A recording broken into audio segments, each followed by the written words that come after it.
جی سر. السلام علیکم. السلام علیکم ورحمۃ اللہ وبرکاتہ. آج میں نے سورۃ فاتحہ کی چوتھی آیت ایاک نعبد و ایاک نستعین اس کی تفسیر بیان کرنی ہے. تو سب سے پہلے میں سورۃ فاتحہ کے تھوڑے سے فضائل بیان کروں گی، اس کا تھوڑا سا انٹروڈکشن، اس کے بعد میں آیت کی طرف آؤں گی.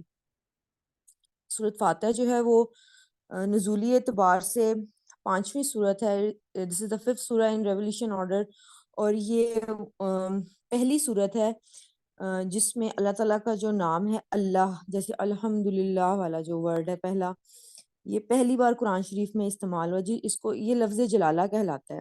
ٹھیک ہے.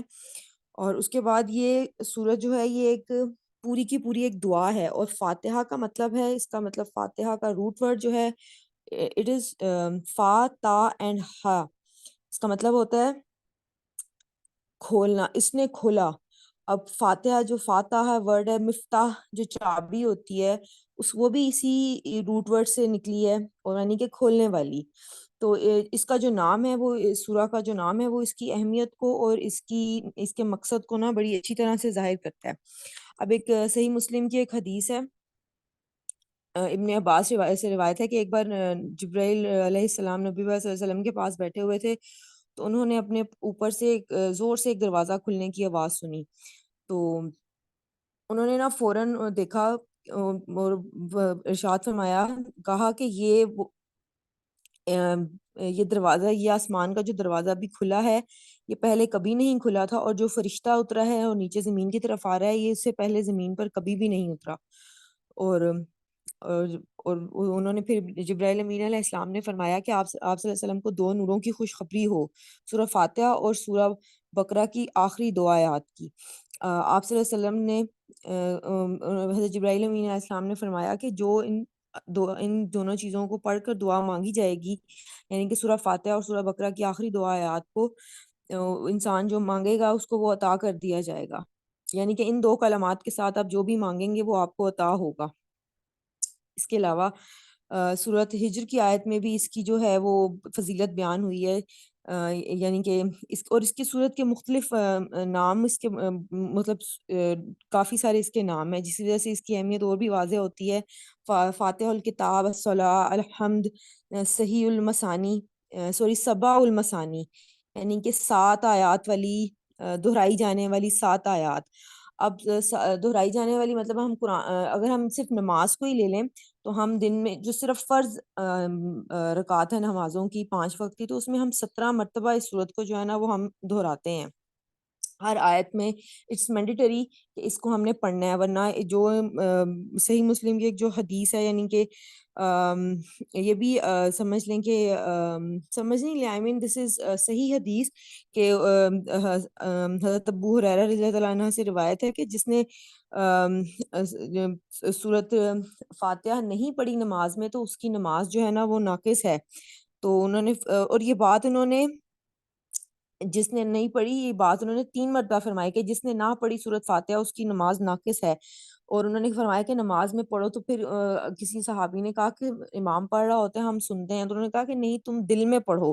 اور انہوں نے پھر اینڈ میں فرمایا کہ یہ اللہ تعالیٰ میں نے صلوات کو اپنے اور اپنے بندے کے درمیان 2 برابر حصوں میں بانٹ دیا ہے. یہ حدیث قدسی ہے، اور یہ بھی صحیح حدیث ہے کہ جب اللہ تعالیٰ کا بندہ جب رب العالمین کہتا ہے تو مطلب وہ پہلی جو آیا ہے اس سورت کی الحمدللہ رب العالمین، تو اس میں وہ اللہ تعالیٰ کی سب سے پہلی آیت میں، اس کے بعد الرحمن الرحیم، ان دونوں آیات میں نا وہ اللہ تعالیٰ کی حمد بیان کر رہا ہوتا ہے کہ اللہ تعالیٰ تمام جہانوں کا مالک ہے. یہ دونوں آیات ہم نے کور بھی کی ہیں. اور الرحمن الرحیم، اس میں اللہ تعالیٰ کا جو رحم ہے، وہ دنیا والا رحم نہیں ہے، وہ اس کو سر نے بڑی اور اچھی طرح سے ڈفرینٹ وے میں ایکسپلین کیا تھا. وہ پھر اس آیت میں بھی یہی چیز ہے. اس کے بعد مالک یوم الدین، یعنی کہ جزا اور سزا کے دن کا مالک ہے. مالک دن، وقت کا مالک ہونا، اور پھر جزا اور سزا قیامت کا کس طرح سے کہ وہ نہ صرف آپ کو ہمارے اعمال کی جزا اور سزا دینے پر اللہ تعالیٰ اس چیز پر قادر ہیں، بلکہ نہ صرف قادر ہیں، مطلب وہ دن مالک ہوں گے اللہ تعالیٰ اس دن کے، بلکہ ہم ہمارے پر اس سزا اور جزا کو نافذ کروانے پر بھی اللہ تعالیٰ پوری طرح قادر ہوں گے. یہ مطلب اس کا تھوڑا سا اس طرح سے یہ بنتا ہے. اور جو تیسری آیت ہے تو اس کے بارے میں یہ کہا جاتا ہے کہ اللہ تعالیٰ نے مطلب، اور اس صورت کی اس پوری سورہ میں اس چوتھی آیت کی یہ اہمیت ہے کہ پہلی 3 آیات جو ہے نا وہ اس طرح ہے کہ مطلب یہ اللہ اور بندے کے درمیان مکالمہ ہے ایک طرح سے. مطلب پہلی 3 آیات میں اللہ تعالیٰ کی تعریف بیان کی گئی ہے، ان کی حمد و ثنا بیان کی گئی ہے. اور جو تیسری آیت ہے یا چوتھی آیت ہے یہ ایاک نعبد و ایاک نستعین، اس میں یہ ہے کہ مطلب یہ بھی ایک حدیث قدسی سے اس کے بارے میں بتایا گیا ہے کہ مطلب کہ جو یہ وہ آیات ہیں جس میں بندے کو اللہ سے مانگنے کا گر سکھایا جا رہا ہے. اور یہ وہی مطلب یہ میرے بندے کے لیے وہی ہے. یعنی کہ جو انسان اللہ تعالیٰ کا جو بندہ یا انسان ہے جو وہ مانگتا ہے اللہ تعالیٰ سے، تو اس کے لیے وہی ہے جو وہ اللہ سے طلب کرتا ہے تو اس کو وہ عطا کیا جاتا ہے. یہ اللہ اور اس کے بندے کے درمیان کی بات ہے یہ والی آیت اسپیشلی. اور اس کے بعد پھر مطلب اور اس کے بعد دوسری مطلب اس میں یہ بھی ہے کہ جب اس ایاک نعبد عبد، یہ میں آگے ایکسپلین کرتی ہوں. اس کا یہ ہوتا ہے کہ بندے نے اپنے آپ کو نا اللہ تعالیٰ کے سپرد کر دیا. ٹھیک ہے. اور اس کے بعد مطلب جو اور یہ مطلب اس آیت کا اس طرح سے بھی کہا جا سکتا ہے کہ میرے اور میرے بندے کے درمیان ہے. یعنی بندے نے جو سوال کیا اور اس کو اللہ میاں نے وہ سوال سن کر وہ سب عطا بھی کر دیا. ٹھیک ہے. اس کے بعد اب اس آیت کی ہم تفسیر کی طرف آتے ہیں، جس میں کہ رسول اللہ صلی اللہ علیہ وسلم سب سے پہلے ہم اس کے تھوڑے سے روٹ ورڈ اور اس کے مطالب کی طرف ہم دیکھتے ہیں. اس کے بعد پھر میں آگے جاؤں گی.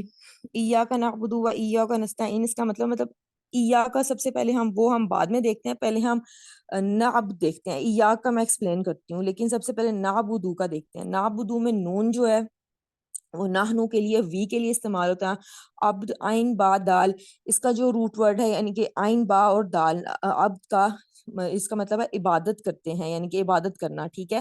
اور عبد کا جو لفظی مطلب ہے مطلب وہ بندے کا ہوتا ہے. ٹھیک ہے. اب بندے کا کیا مطلب ہوتا ہے؟ اس کا مطلب یہ ہوتا ہے کہ غلام. اللہ تعالیٰ کا جو پرانی لفظ جو پرانا مطلب پرانی عربک ہے یا جو اولڈ عربک ہے اس میں عبد کا مطلب ہوتا تھا کہ مطلب وہ غلام جس کی خرید و فروخت جائز ہو. العبد بالعبد قرآن شریف میں بھی کہا جاتا ہے کہ غلام کے بدلے غلام. یہ لفظ عربی میں استعمال ہوتا ہے اور امام راغب کی جو ڈکشنری ہے اس میں بھی یہ ہوتا ہے کہ مالک وہ ہے جو اپنے مالک کے مطلب مالک سوری یا عبد وہ ہے غلام وہ ہے جو اپنے مالک کے اختیار میں ہو، یعنی وہ اس کی پوری بات مانے اور اس کی اپنی کوئی مرضی نہ ہو. ٹھیک ہے. یہ بندے کی ڈیفینیشن ہے عبد کی. ٹھیک ہے. اور جب ہمیں عبد سمجھ آ جائے گا تو ہمیں اس آیت کی پوری مطلب جو ہے اس کا پورا مفہوم جو ہے وہ بڑی گہرائی سے سمجھ آئے گا. اور عبد جو ہے ورڈ، اس کی جو اپوزٹ ہے اس کو کہتے ہیں حر. ہا را را، یعنی کہ را کے اوپر شدہ ہے، یعنی کہ جس کا مطلب ہوتا ہے کہ وہ ایک آزاد فطرت انسان جس کی کہ اپنی مرضی ہوتی ہے، جو کہ اپنی مرضی سے جس نے کھایا تو دل کیا تو کھا لیا، نہیں کیا تو نہ کھایا. کہیں جانا ہوا تو چلا گیا، نہیں دل کیا تو نہ گیا. عبد اس کے اگینسٹ آتا ہے مطلب. اور عبد کی ایک اور مطلب زیادہ گہرائی سے اس کی مطلب سمجھنے کا اس کا سب سے زیادہ ایک اہم چیز اس طرح سے ہو سکتا ہے کہ ایک تو بندہ غلام ہے، وہ اللہ تعالیٰ کی مرضی کے مطابق مطلب اس کی اپنی کوئی مرضی نہیں ہے اور اس نے ہر وہ چیز کرنی ہے جو اس کا مالک یا اس کا رب، اس کا کریٹر اس کو کہتا ہے کرنے کو، اس نے وہ کرنا ہے. اور دوسرا وہ ان ریٹرن کسی بھی چیز کی ایکسپیکٹیشن نہیں کرتا. اب ایکسپیکٹیشن از ڈفرنٹ تھنگ. امید رکھنا یعنی کہ آپ کسی سے اپنی امید، ایک ورڈ ہوتا ہے امید اور ایکسپیکٹیشن، وہ دے آر ڈفرنٹ تھنگز. اگر ہم نے کسی سے کوئی کیا اس کو کہنا چاہیے، اگر ہم نے کسی سے اپنی کوئی توقع رکھی ہوئی ہے تو وہ ایکسپیکٹیشن ہو جاتی ہے، لیکن امید ایک ڈفرنٹ چیز ہوتی ہے. اب نعبدو کو ہم دیکھتے ہیں کہ اس کو تھوڑا سا نا مطلب نعبدو کو تھوڑا سا ہم ڈفرینٹ وے میں پہلے ایکسپلور کرتے ہیں. مطلب گرامیٹیکلی اگر ہم اس کو دیکھیں تو وہی میں نے آپ کو بتایا نون سے نحنو عین با دال کو اگر دیکھیں ایا کا نہ ہوتا یہ والی آیت اور ایا کا، ویسے تو عربی میں آپ کو تھوڑا سا اگر گرامر کی آپ لوگوں نے پڑھی ہوئی ہو، آپ میں سے جو جانتے ہیں کہ عربی میں جو ہے نا وہ فقرے 2 طرح کے ہوتے ہیں. فعلیہ فقرے یعنی کہ اسمیہ جملے اور فعلیہ جملے. اسمیہ جو ہے اسم سے شروع ہوتے ہیں ٹھیک ہے، اور جو فعلیہ ہوتے ہیں وہ ورب سے یا ورب سے سٹارٹ ہوتے ہیں، ٹھیک ہے، یعنی کہ اس میں پہلے ورب آتا ہے. تو اب یہ دیکھیں کہ اس میں جو ہے نا ایاکا نعبدو آیا، مینس کہ نون بعد میں آیا، پہلے ایاکا آیا، لیکن یہ جملہ پھر بھی فعلیہ جملہ ہے. اور وہ کس طرح سے فعلیہ جملہ ہے کہ میں آپ کو بتاتی ہوں. مطلب عربی میں سینٹینس کی جو ہے وہ کیا اس کو کہا جاتا ہے، ترتیب کیا ہوتی ہے، پہلے فعل آتا ہے، پھر فاعل آتا ہے یعنی کہ سبجیکٹ آتا ہے، اور پھر مفعول آتا ہے یعنی کہ آبجیکٹ آتا ہے. تو اگر ہم یہ آیت اس طرح ہوتی نا، نعبدو کا و نستعین کا، یہ جو کا ہے یا کا جو کا ہے، کا مطلب ہے تمہارا، یورس. اس کا مطلب ہوتا ہے، اب آنا تو پہلے یہ چاہیے تھا کہ تمہاری مطلب اللہ تعالیٰ کی عبادت ہم کرتے ہیں نا، تو لیکن کا جو ہے وہ ضمیر ہے، ضمیر منفصل اٹیچ، وہ اٹیچ پروناؤن ہوتا ہے، تو وہ کسی بھی فقرے کے شروع میں نہیں آتا کبھی بھی، وہ ہمیشہ اینڈ میں لگتا ہے، ٹھیک ہے. تو اسی لیے ایا کا ورڈ بیچ میں ایا ایڈ کیا گیا ہے تاکہ قاف جو ہے وہ اس کے پہلے، اگر ایا کا نعبدو کا ونستعینو کا بھی آتا نا تو دیٹ واز اوکے، آیت پھر بھی ٹھیک ہوتی، اس کا مفہوم یہی ہوتا کہ ہم تیری عبادت کرتے ہیں، مطلب ہم تیری عبادت کرتے ہیں اور تجھی سے مدد مانگتے ہیں.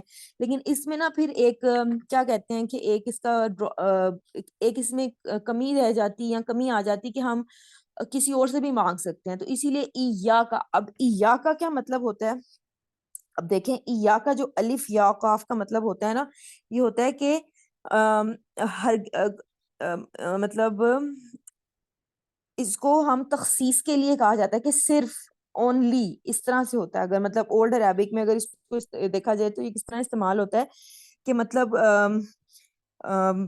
کیا اس کو کہتے ہیں کہ ہم صرف اور صرف اس کو اسپیسیفائی کیا جا رہا ہے، تخصیص کی جا رہی ہے کہ صرف ہم تیرے سے ہی، صرف ہم تیری ہی عبادت کرتے ہیں. اب اس کو اولڈر ایپک میں کس طرح استعمال کیا جاتا ہے، اس میں یہ ہے کہ جو انسان ہوتا ہے وہ اپنے مالک کی مرضی کے مطابق، اور مالک کون ہوتا ہے، جو اس کا مطلب سید ہے یا اس کا سردار ہے، اس کے مطابق اگر غلام کے حساب سے ہم دیکھیں تو ٹھیک ہے. اب رب اور عبد کا جو ہے نا وہ ہمیشہ کمبینیشن ملتا ہے قرآن شریف میں بھی، رب اللہ تعالیٰ جو ہیں اور عبد جو ہے وہ اس کا بندہ یا اس کا غلام.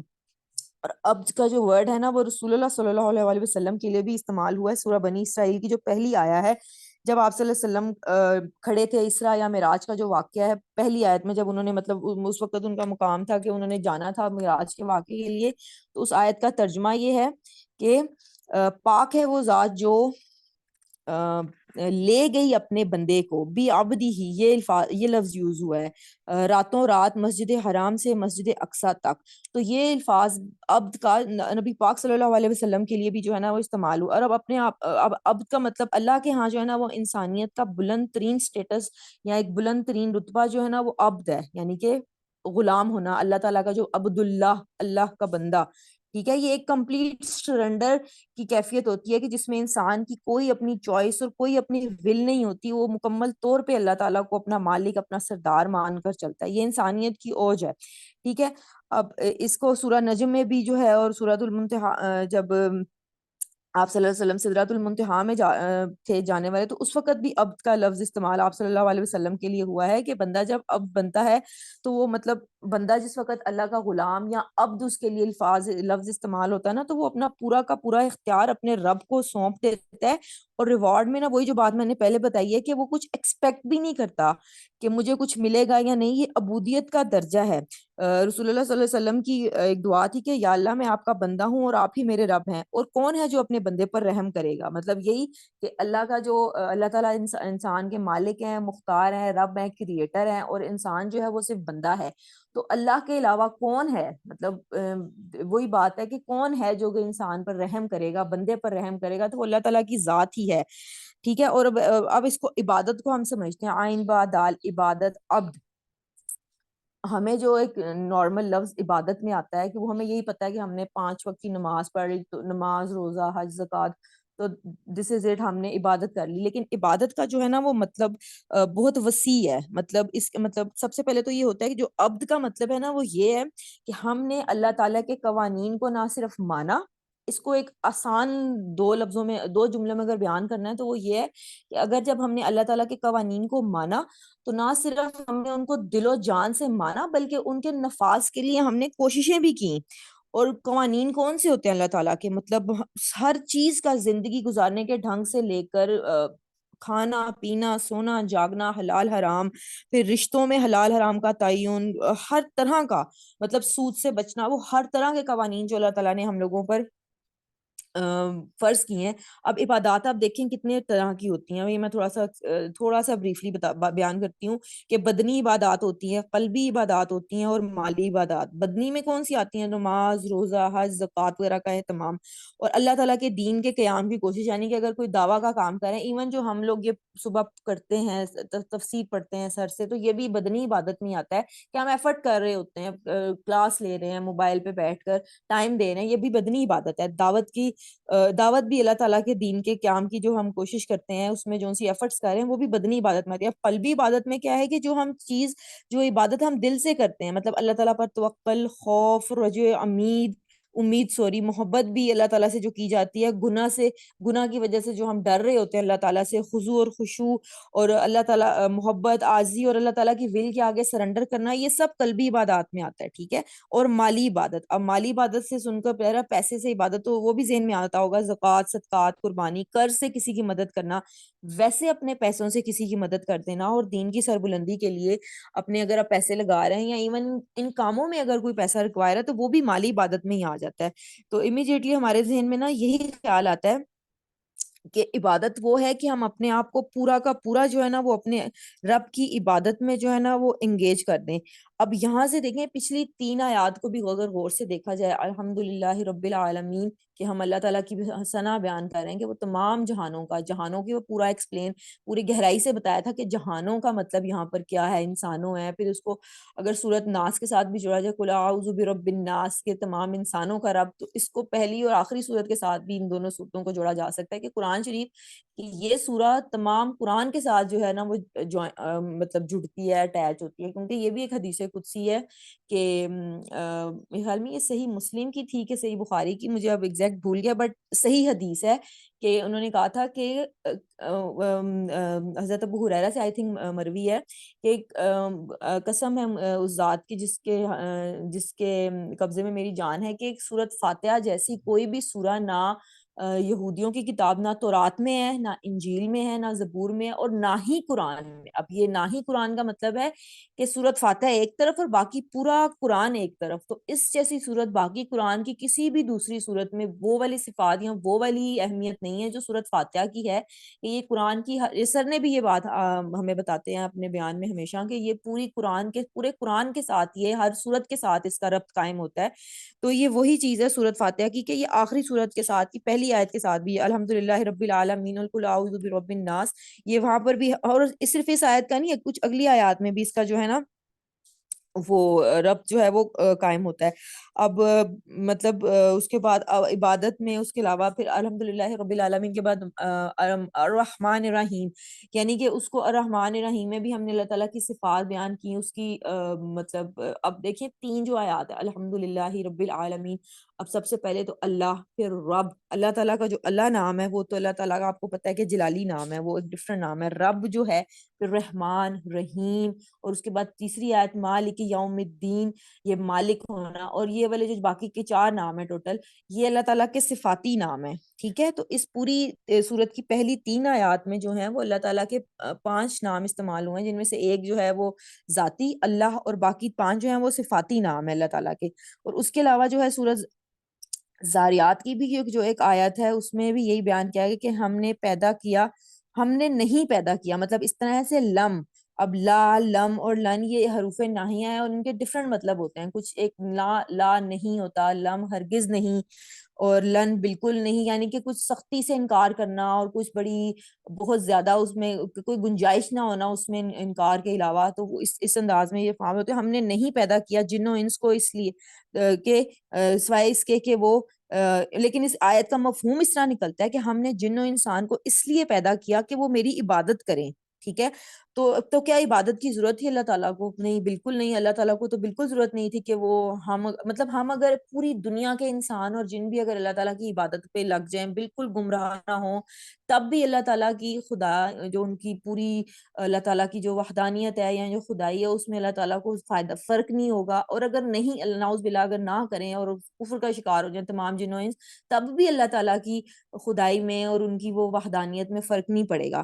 تو مطلب یہ ہے کہ یہ صرف ہمارا مقصد آف کریشن ہے، اللہ تعالیٰ کو ہماری ضرورت نہیں ہے، ہم نے اپنا مقصد پیدا کرنا ہے۔ اور اگر اللہ تعالیٰ کو دیکھیں ضرورت ہوتی ہے ہم لوگوں کی کہ ہم عبادت ہی کریں، تو پھر اللہ تعالیٰ جو ہے وہ ابلیس کو بھی اپنے ساتھ رکھتے ہیں نا، مطلب اس کی تو عبادت کرنی، اس کا تو ایک مشہور تھا کہ اس نے کئی سو سال عبادت کر کے اس کا مقام و مرتبہ اتنا بلند ہوا تھا، وہ جن تھا کہ وہ فرشتوں میں شمار ہونے لگا، اور پھر دین ابو آل دا فرشتاز، وہ فرشتوں کا سردار شمار ہونے لگ گیا تھا۔ تو مطلب اس کی بھی عبادت ہی از ناٹ نیڈیڈ، جب اس نے کفر کیا، جب اس نے نافرمانی کی، تو وہ بھی پھر اللہ تعالیٰ کو مطلب وہ محبوب نہیں رہا کہ نہیں بھی میں پھر، ظاہر ہے اس نے نافرمانی کر لی، اس نے بات نہیں مانی، اس نے شرک کر لیا، تو پھر وہ کہاں پر محبوب رہے گا؟ تو اس کی عبادت بھی پھر ناکارہ ہوگی۔ اللہ تعالیٰ کو ہماری عبادات کی ضرورت نہیں ہے، یہ ہمارا فرض ہے، ہمارا ریزن آف کریشن ہے کہ ہم نے ہر حال میں اللہ تعالیٰ کی جو ہے نا وہ عبادت کرنی ہے۔ اب ایاک نعبد کا یہاں سے ہمیں اس طرح سمجھ آ گیا کہ صرف اور صرف وی آر کریٹ، مطلب اس آیت کو اگر انگلش میں ہم دیکھتے ہیں تو اس کا مطلب ہوگا یو الون وی ورشپ ایاک الون، ٹھیک ہے، تخصیص کی گئی ہے، ایاک کا لفظ اس انداز میں یوز ہوا ہے۔ اور اگلی آیا و ایاک نستعین and you alone we ask for help۔ اب دیکھیں نستعین کو ہم پہلے دیکھتے ہیں، نستعین میں نون وہی ہے کہ وہ نحنو وی کے لیے ہے، ٹھیک ہے، اور نستعین کا مطلب کیا ہوتا ہے وہ میں آپ کو سمجھتی ہوں۔ نستعین کا مطلب ہوتا ہے مطلب اس کا روٹ ورڈ پہلے دیکھتے ہیں، آئین واو اور نون، ٹھیک ہے۔ اب آئین واو اور نون کا جو مطلب نکلتا ہے وہ استعانت سے نکلتا ہے۔ استعانت کا کیا مطلب ہوتا ہے کہ جن کاموں میں نا ہمیں مطلب کاموں میں بھی نہیں، صرف کاموں میں مدد طلب کرنا، تو اب کن کاموں میں، مطلب ان تمام چیزوں کا اختیار اللہ تعالیٰ کے، صرف اللہ تعالیٰ نے اپنے اختیار میں رکھا ہوا ہے، اور ہم صرف کاموں میں اللہ تعالیٰ کی مدد طلب کریں جن کا اختیار اللہ تعالیٰ کی ذات کے پاس ہے، ٹھیک ہے۔ اب جیسے ایک مثال اس کو میں اس طرح دوں گی کہ ہم بیماری میں جب ہم کبھی بھی بیمار ہوتے ہیں تو ہمارے پاس معالج کے پاس جانے کا بھی اختیار ہوتا ہے، اس کے پاس سے دوا لینے کا بھی اختیار ہوتا ہے، لیکن ہمیں شفا دینے کا اختیار جو ہے نا وہ اللہ تعالیٰ کی ذات کے پاس ہے۔ اور ہم جو کبھی کہتے ہیں، ایون ڈاکٹر، حکیم، ایون ماہر نفسیات، کسی سائیکیٹرسٹ، سائیکالوجسٹ کے پاس بھی جب انسان جاتا ہے تو وہ ہمیں کونسل کر سکتے ہیں، ہمیں ڈائگنوز کر سکتے ہیں، میڈیسنز لکھ کر دے سکتے ہیں، بٹ شفا میں بجانب اللہ، وہ اللہ تعالیٰ نے دینی ہے۔ ہم جب کبھی کہتے ہیں کہ اس کے ہاتھ میں بڑی شفا ہے، اس ڈاکٹر کے ہاتھ میں، تو وہ غلط جملہ ہوتا ہے،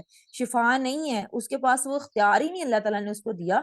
وہ ہماری مدد کر سکتا ہے، اچھی طرح ٹریٹ کر سکتا ہے، ہاں کچھ ڈاکٹر جو professionally is not good with their behaviour, تو وہ ان میں نقص ہو سکتا ہے، بٹ شفا تو اللہ تعالیٰ نے دینی ہے، ان کے بیہیویئر کی وجہ سے بھی شفا میں فرق نہیں پڑے گا۔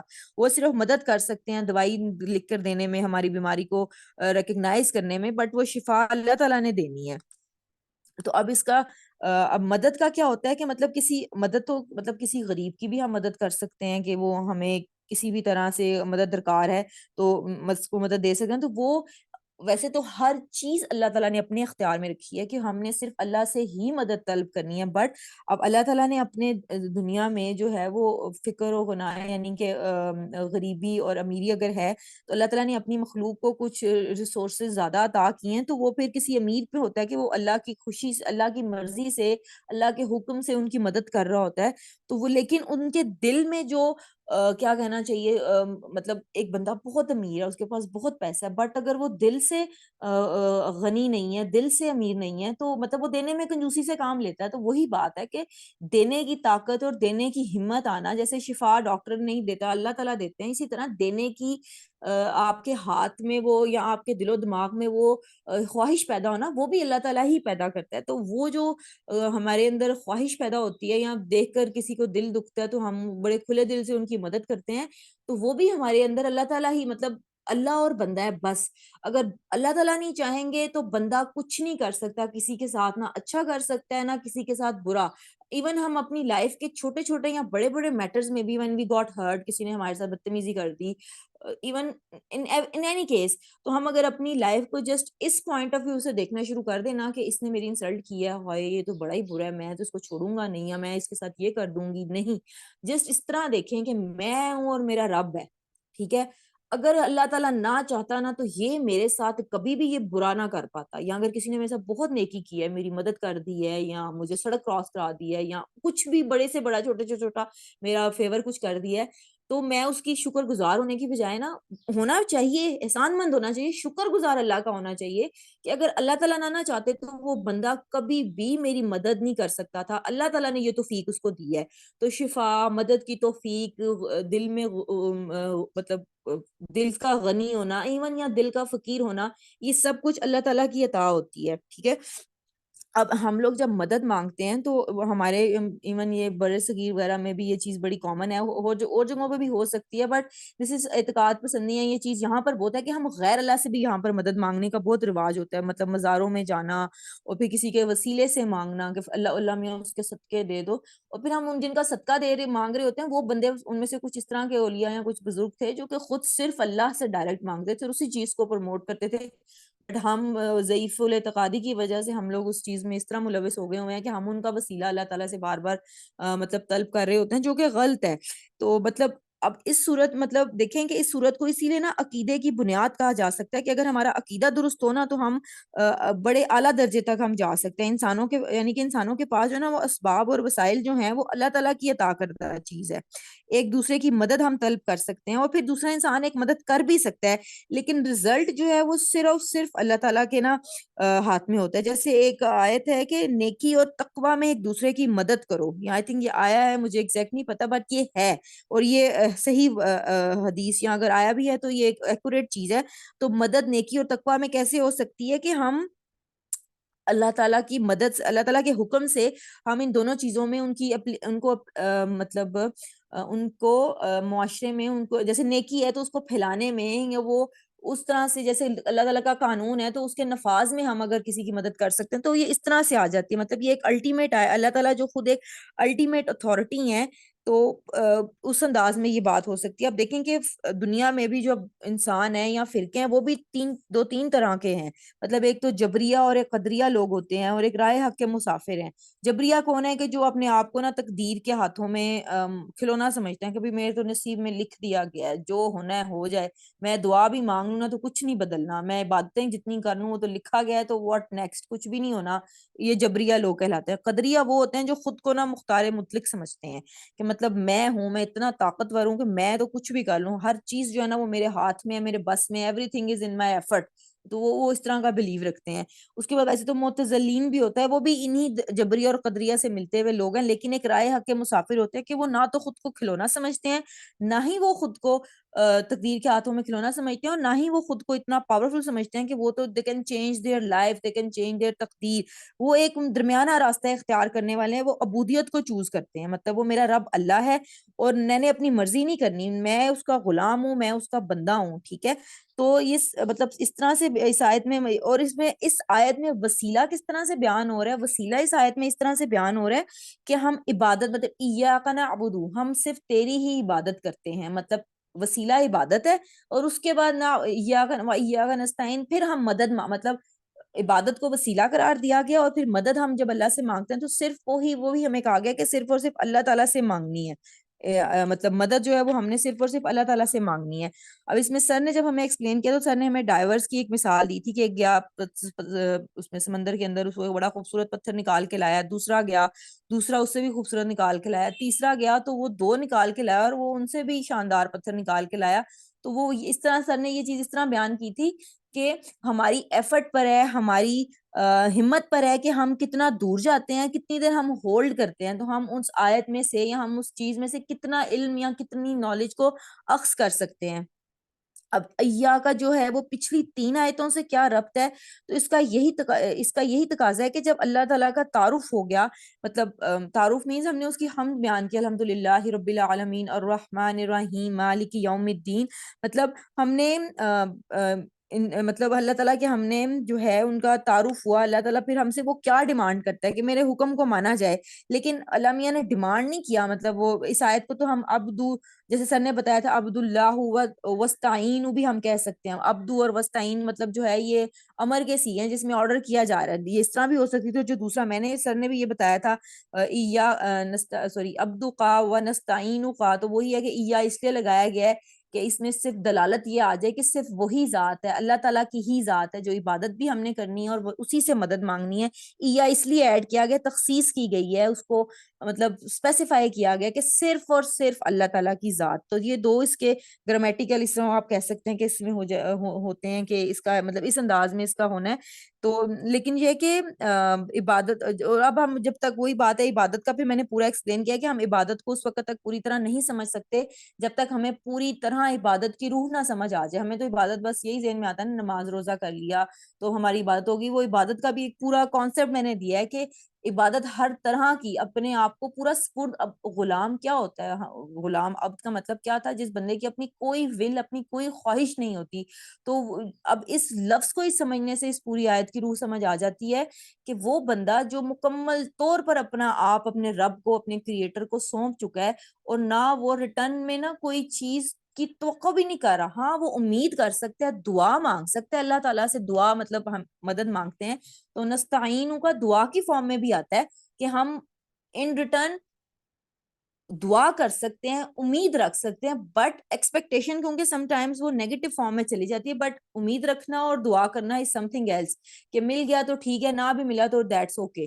تو ہم توقع رکھ سکتے ہیں. تو وہ یہی مدد ہوتی ہے کہ ہم ایک دفعہ اپنی وسیلہ عبادت جو ہم کرتے ہیں اس کو وسیلہ سمجھتے ہیں، اور پھر ہم اللہ تعالیٰ کے آگے جو ہے، اور وہی سر نے بھی کہا تھا کہ ہم اللہ تعالیٰ کے قانون پر نہ صرف عمل کرتے ہیں بلکہ کہ ہم اس کے نفاذ کی بھی کوشش کرتے ہیں. اور ہر وہ عمل انسان وہ کرے جس سے اس کو اللہ کا قرب حاصل ہو، جس سے اس کو جنت مل جائے، جس سے اس کا دوزخ میں جانا کینسل ہو جائے، یعنی کہ دوزخ سے اس کو آزادی مل جائے. اور ہر کام وہ اللہ تعالیٰ کی رضا کے لیے کرے، اس کی جزا کی توقع کے لیے کرے. اور وہ ہر کام میں کیا آ جاتا ہے؟ کھانا پینا سونا جاگنا، ہر کام جو وہ کر رہا ہے وہ صرف اللہ تعالیٰ کی خوشی کے لیے، اس کی خوشنودی کے لیے کر رہا ہے. یہاں پر سر نے تھوڑی سی ایلون مسک کی بھی مثال دی تھی کہ لیکن یہ تھا کہ مطلب جب وہ اپنے دفتر میں ہی رہتا ہے، وہیں پر کام کرتا ہے، کیونکہ اس کا مقصد بڑا ہے. یعنی کہ وہ اسپیس میں جانا چاہتا ہے، دوسرے سیاروں کو وہ کرنا چاہتا ہے. تو اسی طرح جب انسان کا مقصد بڑا ہوتا ہے نا، مطلب اس نے دین کے نفاذ کا کام کرنا ہے، دعویٰ کا کام کرنا ہے، تو وہ پھر دنیا داری سے الگ ہو جاتا ہے. تو یہاں پر ایا کا بس یہی بتانا ہے. اب جیسے ایا ہے تو قاف ہے، اس کو یہ میں نے بتا دیا کہ ضمیر متصل ہے، یہ سارا یہ نہیں آ سکتا. تو اس کے مطلب ایا کا نعبد و ایا کا نستعین، تو بس یہ ہے کہ ہم اللہ تعالیٰ کی ہی صرف عبادت کرتے ہیں اور صرف اسی سے مدد مانگتے ہیں. مدد کیسے؟ اب دعا کے انداز میں بھی مانگ سکتے ہیں، امید رکھ کے بھی مانگتے ہیں. اور باقی مدد کا اختیار وہ سارا میں نے بڑی ڈیٹیل میں ایکسپلین کیا ہے. آئی ہوپ میں I explain well, and if you have any questions تو آپ پلیز مجھے بتائیں. I hope I will be able to answer all those queries. Jazakumullah khair, mashallah, that was a really good explanation. Anybody want to have any question or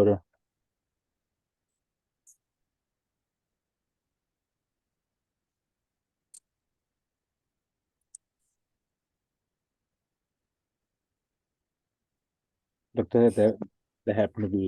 السلام علیکم. Islam. جی سوال یہ ہے، جس طرح استعانت کی بات ہو رہی ہے اور ایاک کی بات ہو رہی ہے کہ اس کا مطلب یہی ہے کہ فقط اللہ سے ہم استعانت حاصل لے سکتے ہیں. تو قرآن مجید میں وابتغوا الیہ الوسیلہ کی بات بھی ہوئی ہے. کیا وسیلے کی جگہ ہے کہیں نہ کہیں اس استعانت کے اندر، یا انسان اور اللہ کے علاوہ میں انسان نے وہ کسی چیز کو وسیلہ بنا کر؟ ہم بالکل میں نے یہ ایکسپلین کیا ہے کہ ہم یہ وسیلہ ہم لوگوں کو بڑا ہوتا ہے، ہم نے کسی غیر اللہ کے وسیلے سے، کہ فلانے بزرگ یا فلانے کے وسیلے سے اللہ تعالیٰ ہمیں اس کے صدقے ہمیں عطا کر دو. تو اس آیت میں وسیلے کو بھی بڑی ڈیپتھ سے بیان کیا ہے کہ ایاک نعبد، پہلی یہ آیت کا حصہ ہے کہ عبادت ہی ہمارا وسیلہ ہے. ہم اگر اپنے وہ تمام فرائض ادا کر رہے ہیں، عبادت کر رہے ہیں، اور صرف بدنی نہیں، ہر طرح کے اللہ تعالیٰ کے احکامات کی تکمیل کر رہے ہیں جو ہم پر فرض کیے گئے ہیں، عبادت کے، تو وہی ہمارا وسیلہ ہے. اس کے بعد پھر ہم جب اس سے مدد طلب کریں گے، اس سے دعا کریں گے، تو وہ کیوں ہماری بات کو ریجیکٹ کرے گا؟ اور یہ وہ آیت ہے جو کہ صرف، اس کے بارے میں حدیث قدسی بھی میں نے بیان کی ہے کہ یہ وہ آیت ہے کہ جو صرف اللہ تعالیٰ اور بندے کے درمیان ہے. مطلب جو اگلی آیات ہے نا اہدنا الصراط کا، وہ بھی ہے کہ پھر ہم جیسے ہی یہ بات کرتے ہیں ایاک نعبد و ایاک نستعین، دو اللہ تعالیٰ اور اس کے بندے کے درمیان کا جو ایک آیت ہے، آگے پھر ڈائریکٹ ہم اللہ تعالیٰ سے دعا کر رہے ہیں. پہلی 3 آیتوں میں اللہ تعالیٰ کی حمد بیان کی ہے، پھر اس آیت میں یہ اللہ اور اس کے بندے کے درمیان ہے صرف، اور پھر اگلی آیات میں دعائیں ہیں ساری. اہدنا الصراط ہمیں سیدھا راستہ دکھائے، اہدنا الصراط المستقیم صراط الذین انعمت، ان لوگوں کا راستہ. یہ بھی پھر آگے، لیکن آگے وہ سارا پھر نا انسان اللہ میاں سے مدد ہی طلب کر رہا ہے، ان سے دعا ہی مانگ رہا ہے کہ مجھے نہ سیدھا راستہ دکھائیں، بلکہ ان لوگوں کا سیدھا راستہ جن پر آپ نے انعام کیا، نہ کہ ان کا جن پر آپ کا غضب نازل ہوا. تو یہ عبادت کا وسیلہ ہی اس آیت میں بتایا گیا ہے کہ آپ نے عبادت کرنی ہے، اپنے فرائض کو ادا کرنا ہے، اور اس کے بعد آپ نے کوئی چیز اللہ تعالیٰ سے ایکسپیکٹ کرنی ہے. اچھا انیلا، میں یہاں پہ ایک چیز ایڈ کروں گا. جزاکم اللہ خیر، that was really important point. سوال بہت اہم ہے، اس پہ یہ سینسیٹیو سوال ہے، ٹھیک ہے. We can take it to light, ٹھیک ہے. اس پہ تھوڑی سی توجہ بھی اور تھوڑا سا دل پہ ہاتھ رکھنا بھی ضروری ہے، ٹھیک ہے. جی سر. میں نا یہ جو سوال ہے نا، اس کو سمجھنے کے لیے نا میں ایک حدیث پڑھ کے سناتا ہوں، ٹھیک ہے. اللہ اکبر.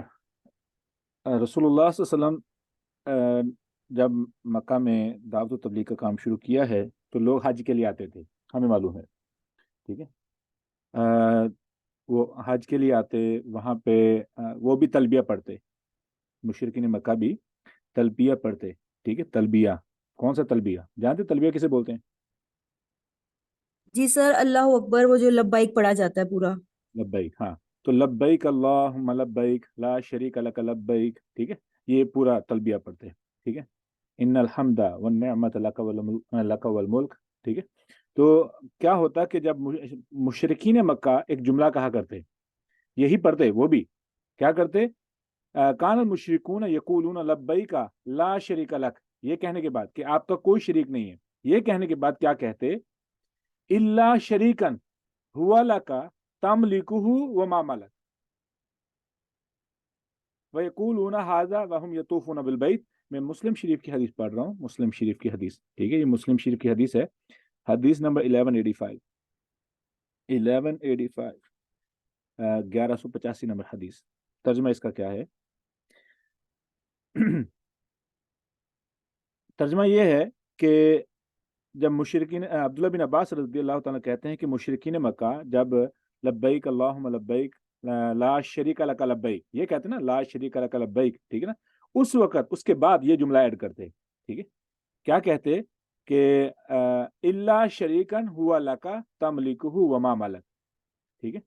تو رسول اللہ صلی اللہ علیہ وسلم بڑے غصے ہوئے، کہنے لگے ویلکم، قد تمہارے لیے افسوس ہے، اور تم یہ کہتے ہو کہ کوئی شریک نہیں ہے، کوئی شریک نہیں ہے سوائے اس کے کہ جس کو تو ملکیت دے دے، حالانکہ وہ مالک نہیں ہے.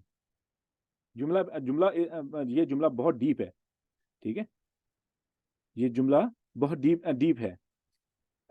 In English it will be you possess mastery over him.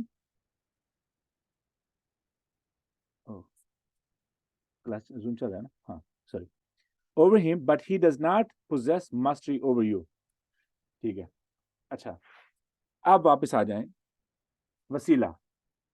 وسیلہ کیا چیز ہے؟ اب یاد ہے ہماری بات ہوئی کہ عربک کا رحم اور ہے، اردو کا رحم اور ہے. اردو کا وسیلہ اور ہے، عربک کا وسیلہ اور ہے. That's an obvious rule. Remember that. ٹھیک ہے. ایسے ہی عربک کا احسان اور ہے، اردو کا احسان اور ہے. ابھی جس بھائی نے سوال کیا ہے، شیر جان صاحب، do you know the difference between Ehsan in Urdu and Ehsan in Arabic?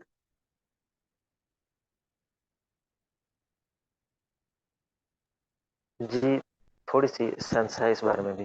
کیا فرق ہے اردو کے احسان میں اور عربی کے احسان میں؟ کیا فرق ہے؟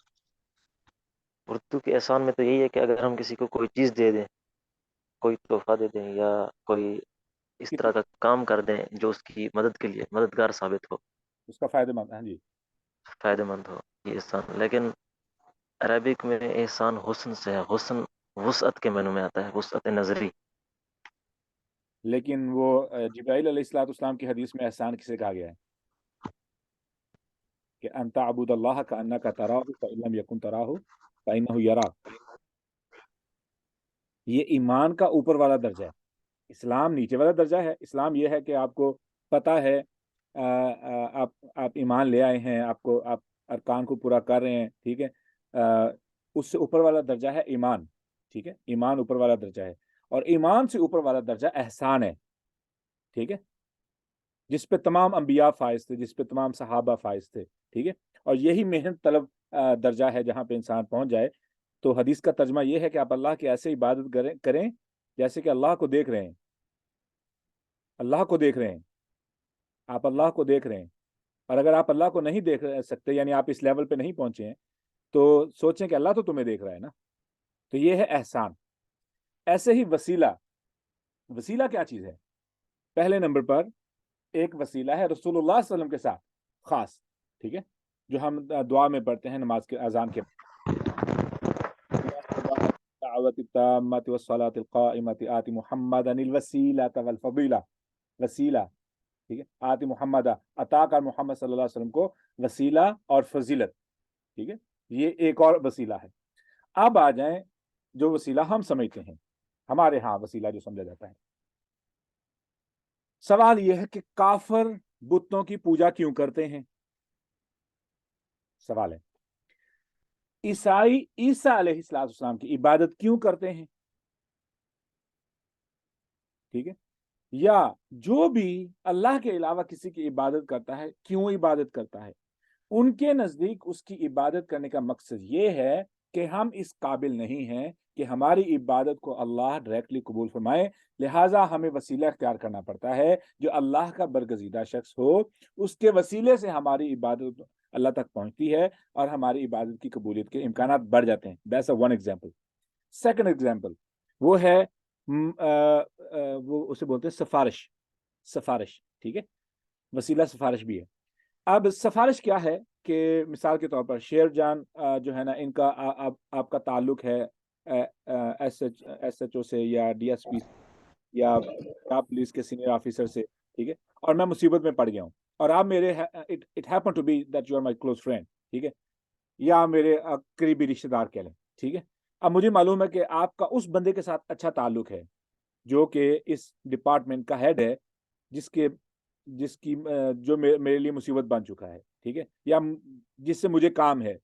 اب میں آپ کو کال کروں, مجھے وہ لے کے جا رہے ہیں جیل کی طرف, یا میرا موٹر سائیکل بند ہونے والا, یا کار بند ہونے والی بند کر دی گئی ہے, ٹھیک ہے, یا مجھے سفارش چاہیے کسی بھی اینگل سے, تو میں آپ کو کال کروں, شیر جان بھائی, عمر اسپیکنگ, آپ مجھے پتا ہے کہ آپ کا جو تعلق ہے اس بندے کے ساتھ بڑا بہترین ہے, تو میں فیل ہونے والا ہوں, یا میری گاڑی پکڑ لی ہے ان لوگوں نے, یا مجھے آپ کی سفارش چاہیے کہ وہ میرا یہ کام کر دیں.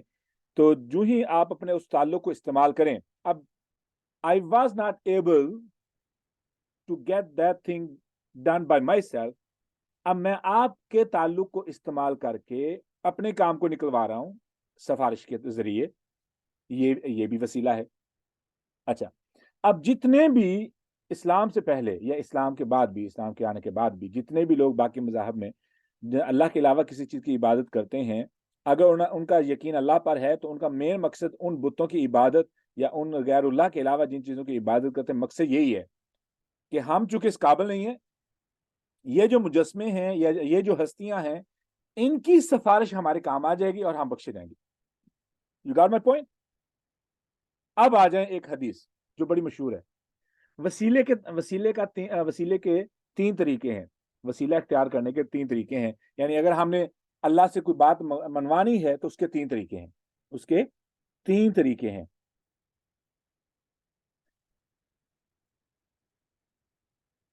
پہلا طریقہ وہ جو 3 شخص غار میں پھنس گئے تھے, یاد ہے؟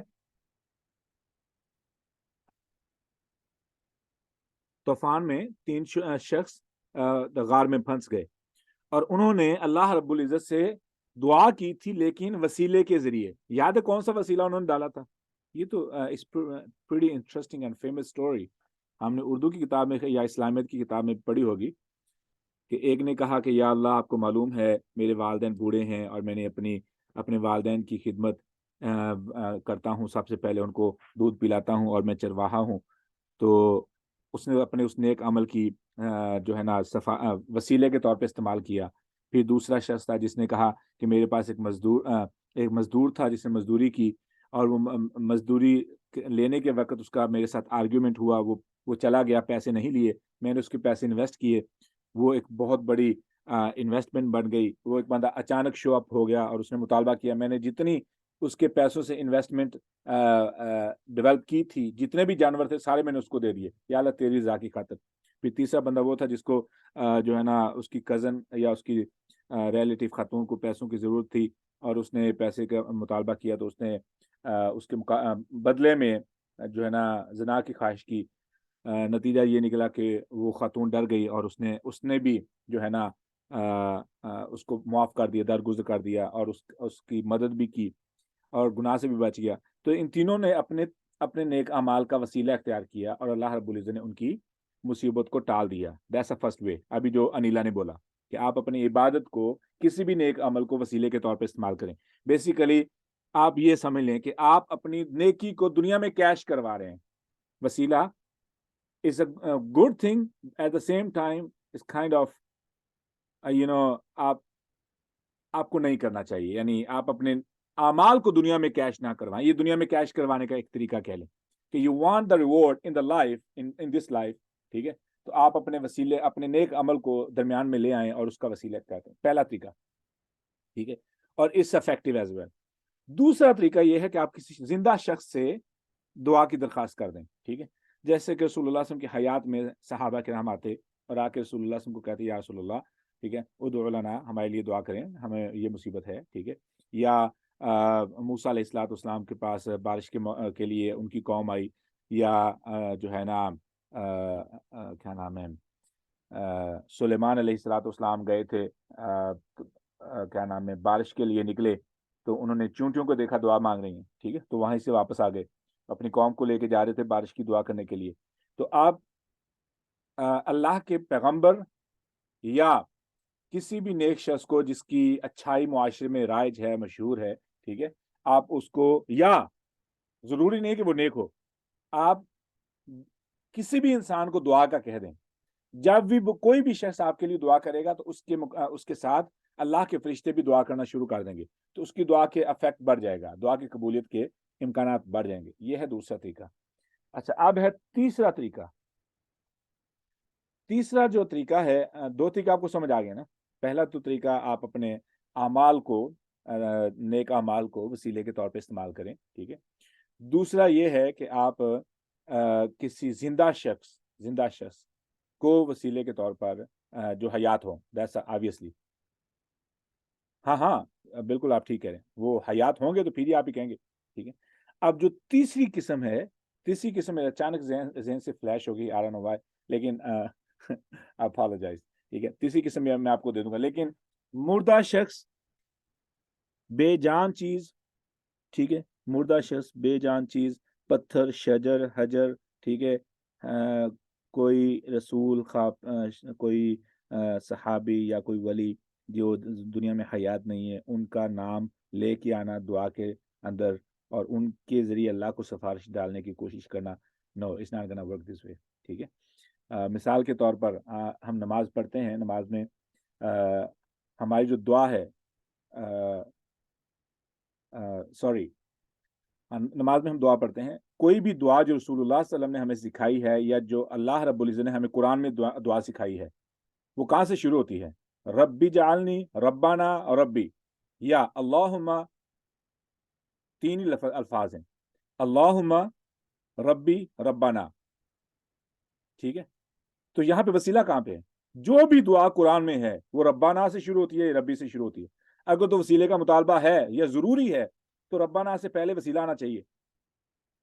ربنا، اے ہمارے رب. میں کیوں کہہ رہا ہوں اے ہمارے فلاں کے رب، ایسے ہونا چاہیے تھا، اے ہمارے فلاں کے رب.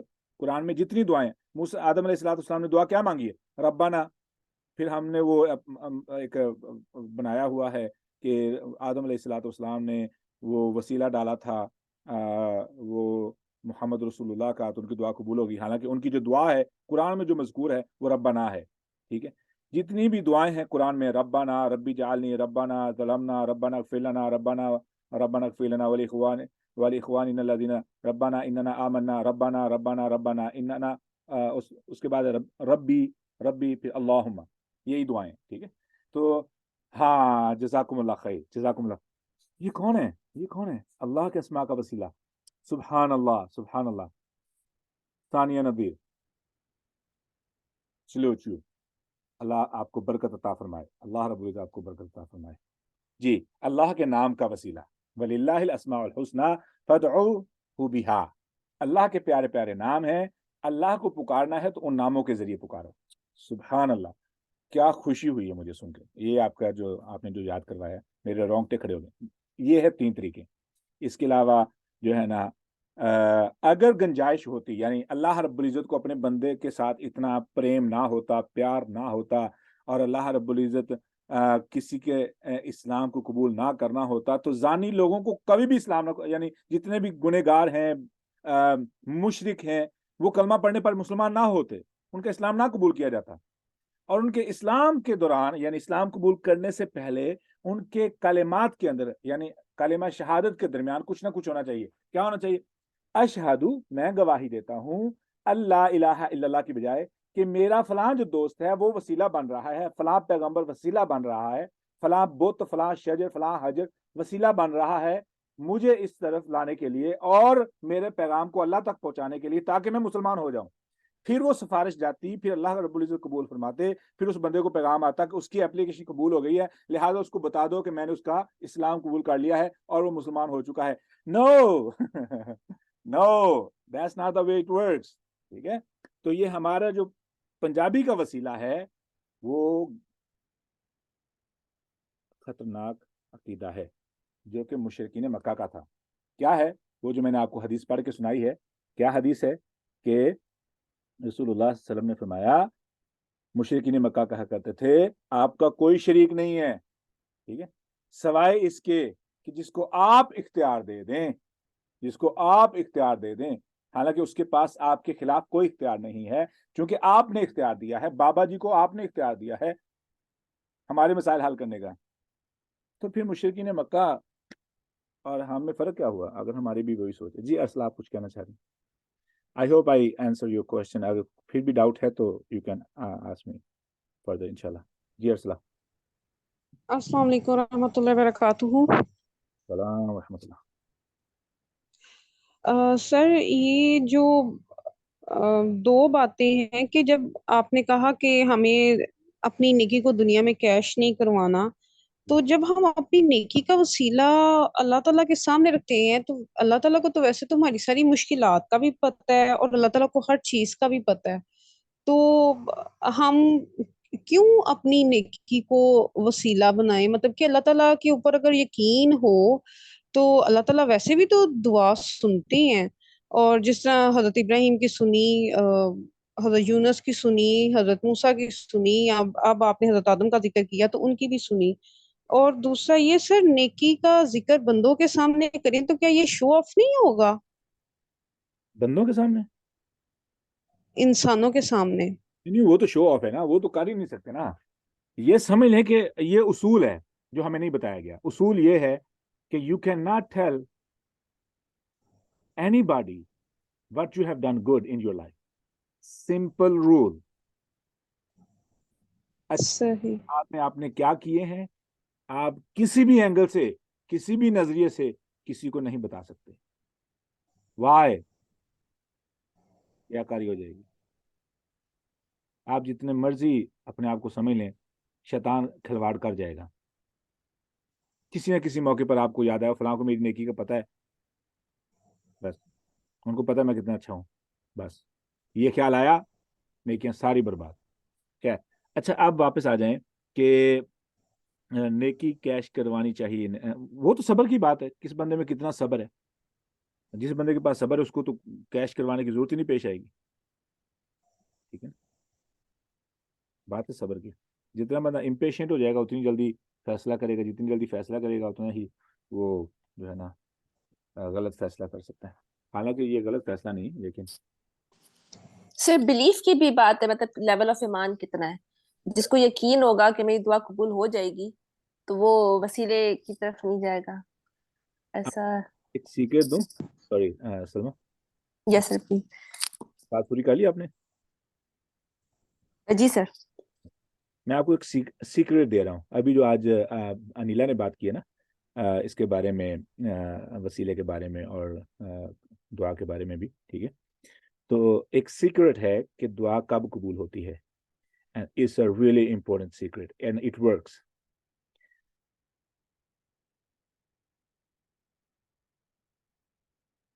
میں نا اس اصول کو سمجھ لیں کہ جب تک آپ کے ذہن میں آئیڈیاز موجود ہیں اپنی مشکل کو حل کرنے کے، اپنی مشکل کو یا پریشانی کو یا پرابلم کو سالو کرنے کے آئیڈیاز موجود ہیں، ٹیکنیکس موجود ہیں، آپشنز موجود ہیں، اللہ رب العزت انٹرفیئر نہیں کریں گے. اللہ رب العزت انٹرفیئر نہیں کریں گے، ٹھیک ہے؟ کیوں؟ اگر اللہ رب العزت انٹرفیئر کریں گے تو انسان کہہ سکتا ہے I was going to try it، میں کر سکتا تھا، یا اللہ مجھے موقع دیا ہوتا، ٹھیک ہے؟ تب تک اللہ رب العزت انتظار کرتے ہیں جب تک انسان بے بس نہ ہو جائے. جو ہی انسان بے بس ہوا اور اللہ سے دعا کی، اللہ رب العزت فوری قبول کریں گے. That is the stage when your prayer will be accepted. Does not matter you believe in him or not. یعنی انسان عاجز ہو جائے، اپنی بے بسی کو تسلیم کر لے، سمجھ لے کہ اب میرے دروازے بند ہو چکے ہیں، میری عقل کے، میرے آئیڈیاز کے، میری ٹیکنیکس کے، میری سکلز کے، میری انفارمیشن کے تمام دروازے بند ہو چکے ہیں، سب کچھ میں نے سکویز آؤٹ کر دیا، ٹھیک ہے؟ اب جب آپ اس سٹیج پہ پہنچیں گے، ایک دفعہ زبان کھولیں، ٹک سے دعا قبول ہو جائے گی انشاءاللہ. جی انیلا آپ نے ہاتھ کھڑا کیا. سر آپ نے یہ چیز بھی تو بتائی تھی نا، جیسے ایک تو پہلے میں تھوڑا سا یہ ایڈ آن کرنا چاہوں گی کہ ایک بچہ چھوٹا سا جو ہوتا ہے تو وہ بھی تو روتا ہے، تو اس کی ماں کو پتا چلتا ہے کہ وہ بھوکا ہے یا اس کو کوئی اور ضرورت ہے اس کی. تو ہمارا مانگنا یا اللہ میاں سے دعا مانگنا، کوئی چیز طلب کرنا، وہ یہ آپ نے اپنے بیان میں بھی بتایا تھا، اور یہ ہمیں مطلب ہم اویئر بھی ہیں اس چیز سے کہ اللہ تعالیٰ کو بعض دفعہ اپنے بندے کا مانگنا، اس کا التجا کرنا اتنا پسند آ رہا ہوتا ہے کہ وہ دعا رد نہیں ہوئی ہوتی یا وہ منع نہیں کر رہے ہوتے اللہ تعالیٰ، بس اس کو ڈیلے کر دیا جاتا ہے. فرشتے بھی بعض دفعہ کہتے ہیں کہ یا اللہ پاک یہ بندہ کب سے مانگ رہا ہے اور یہ اتنے مطلب للچا کر اتنی دعا کر رہا ہے آپ سے، اپنے مطلب اپنی جھولی پھیلا کر، تو آپ اس کو کیوں نہیں دے دیتے؟ تو اللہ تعالیٰ پھر کہتے ہیں کہ مجھے اس کا میں اس کو اگر دے دوں گا تو پھر یہ کب میرے سے پھر کیوں یہ مانگے گا، اس کی تو ضرورت پوری ہو جائے گی نا.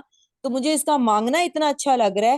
تو اللہ تعالیٰ کو ہمارا ان سے مانگنا، ان سے طلب کرنا، جو ہم اپنی ہر ضرورت، ایون وہ ہے نا کہ پاؤں کا تسمہ بھی، جوتی کا تسمہ بھی ٹوٹ جائے تو اللہ سے طلب کرو. تو چھوٹی سے چھوٹی چیز کو بھی اللہ تعالیٰ سے جب ہم مانگتے ہیں تو وہ اللہ تعالیٰ کو پسند ہی اتنا ہے.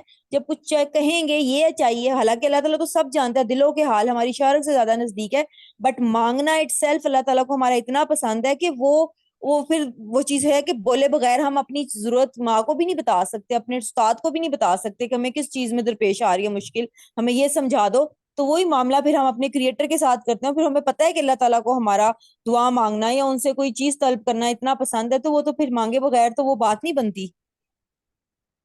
جی ماشاءاللہ، بالکل ٹھیک ہے آپ نے، ماشاءاللہ. یہ دعا کا مضمون بڑا انٹرسٹنگ ہے ماشاءاللہ. انیلا کبھی انشاءاللہ اس موضوع پہ بھی دعا کریں گے، دعا کا فلسفہ کیا ہے. آئی تھنک انیلا آپ کو یاد ہوگا کہ ہماری اس موضوع پہ بات ہوئی تھی دعا کے فلسفے پر. جی سر ہوئی ہے، ڈیٹیل میں ہوئی ہے، لیکن ایک الگ سے سیشن نہیں ہوا ہوا. آپ نے ایک آیت کے حوالے سے ہی نا بڑا اس کو ڈیپلی ایڈریس کیا تھا. ٹھیک ہے انشاءاللہ. اب ہمارا ٹائم ہو چکا ہے. سی یو ٹمارو انشاءاللہ. میں دیکھتا ہوں کس کی باری. I'll announce the name. for everybody. اگر کوئی سوال ہے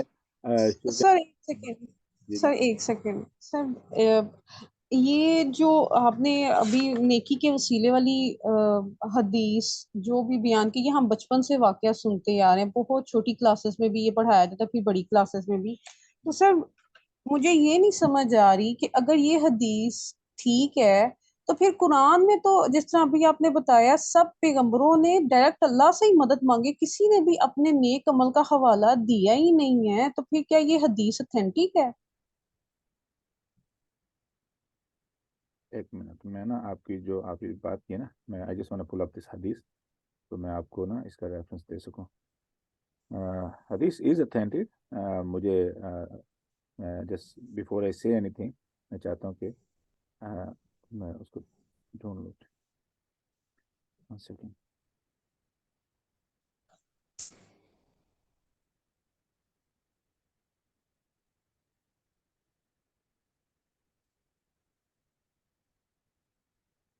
اچھا جی، ہاں جی، یہ غار میں 3 لوگوں والی حدیث ہے اور یہ صحیح بخاری کی ہے.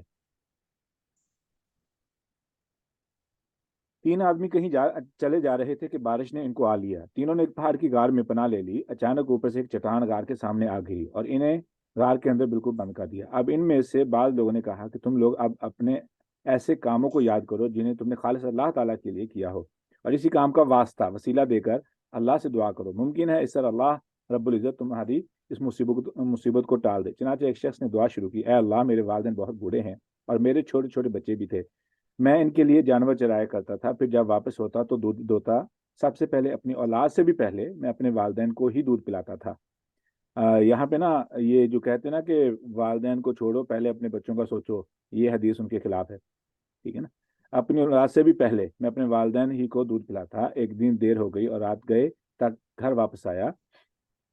اس وقت میرے ماں باپ سو چکے تھے. میں نے معمول کے مطابق دودھ دھوا اور اس کا پیالہ لے کر میں ان کے سرانے کھڑا ہو گیا.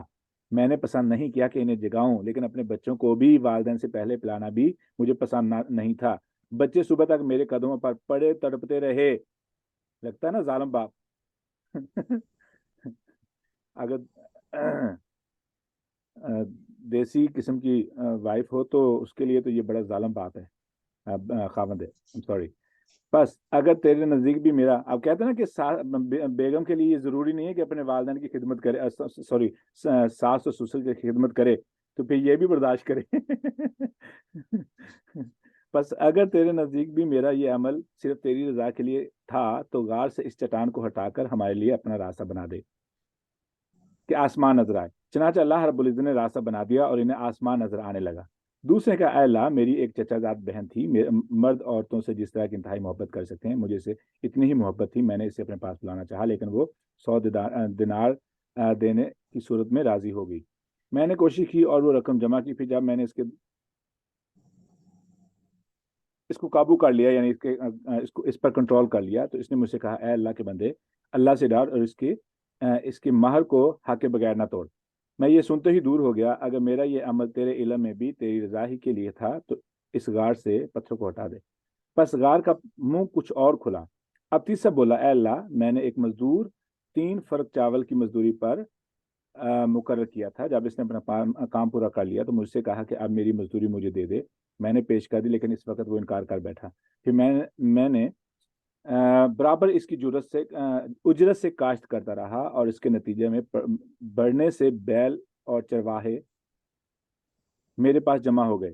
اب وہ شخص آیا اور کہنے لگا، اللہ سے ڈر. میں نے کہا، بیل اور اس کے چرواہے کے پاس جا اور اسے لے لے.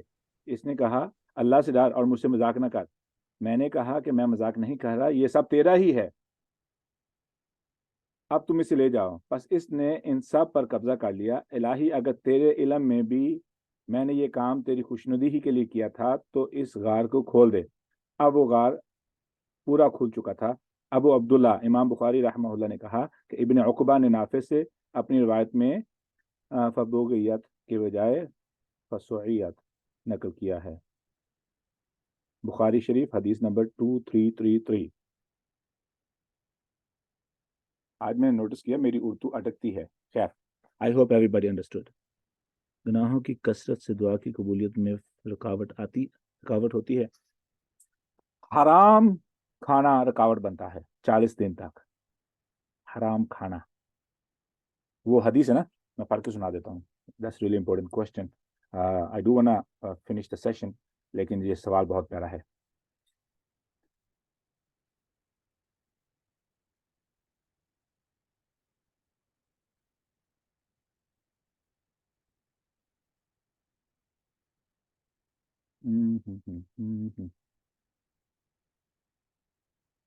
ایک شخص وہ بہت لمبا سفر کر کے پیدل مکے میں پہنچتا ہے اور خانہ کعبہ کو غلاف پکڑ کر